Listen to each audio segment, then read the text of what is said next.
En Cielos Abiertos, turradio.com, la eterna historia. Jesús comienza su trabajo.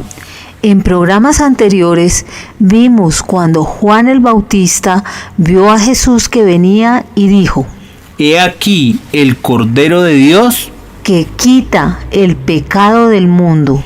Esto es muy importante porque Jesús no iba a cubrir el pecado como en todos los casos que hemos visto en el Antiguo Testamento. Él quitaría el pecado. Recordemos cuando Adán y Eva fueron expulsados del jardín del Edén. Desde ese momento, las personas que nacen son pecadores. Tengamos en cuenta que un inocente tiene que morir por el culpable. Esta buena noticia, conocida como el Evangelio, es que Dios envió a su Hijo para ser el Salvador de sus escogidos. El Señor les decía a las personas: el tiempo se ha cumplido y el reino de Dios se ha acercado.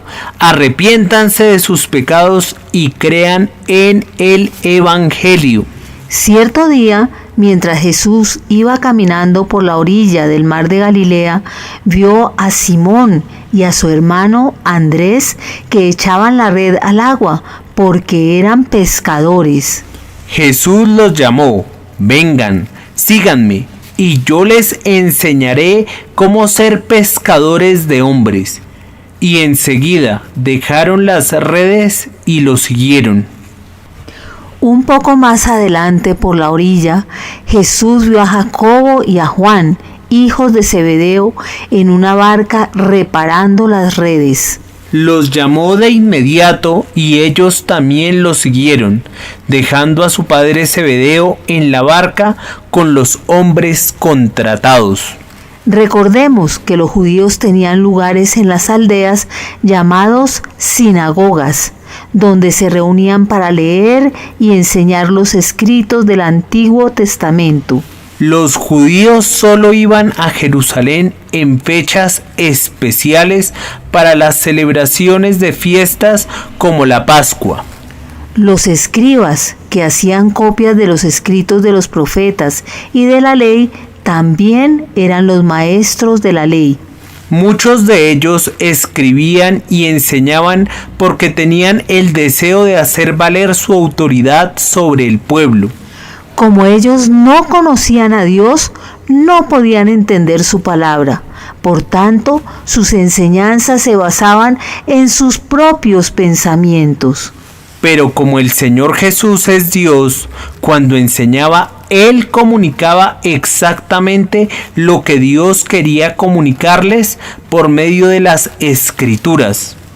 Un día, cuando salieron de la sinagoga, Jesús, Jacobo y Juan fueron a la casa de Pedro y Andrés. La suegra de Pedro estaba acostada con fiebre.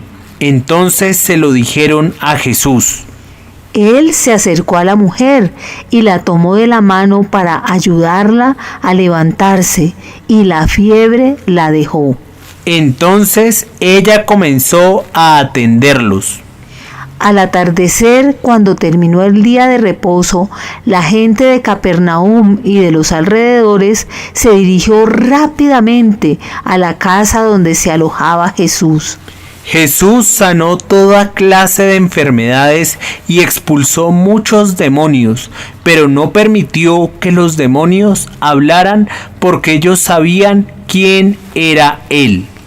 Por su palabra poderosa, el Señor Jesús mostraba su poder sobre todas las enfermedades. Jesús hizo muchos otros milagros para mostrarle a la gente que Él es Dios. Además, el Señor Jesús, después de orar entre sus discípulos, eligió a 12 para que estuvieran con Él y luego enviarlos a otros lugares para anunciar su mensaje.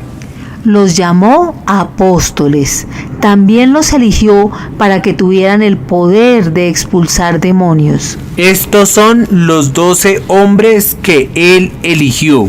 Simón, a quien llamó Pedro, Jacobo y Juan, hijos de Zebedeo, a quienes llamó Boanerges, que significa hijos del trueno, Andrés, Felipe, Bartolomé, Mateo, Tomás, Santiago, hijo de Alfeo, Tadeo, Simón el Celote. Judas Iscariote, quien después lo entregó.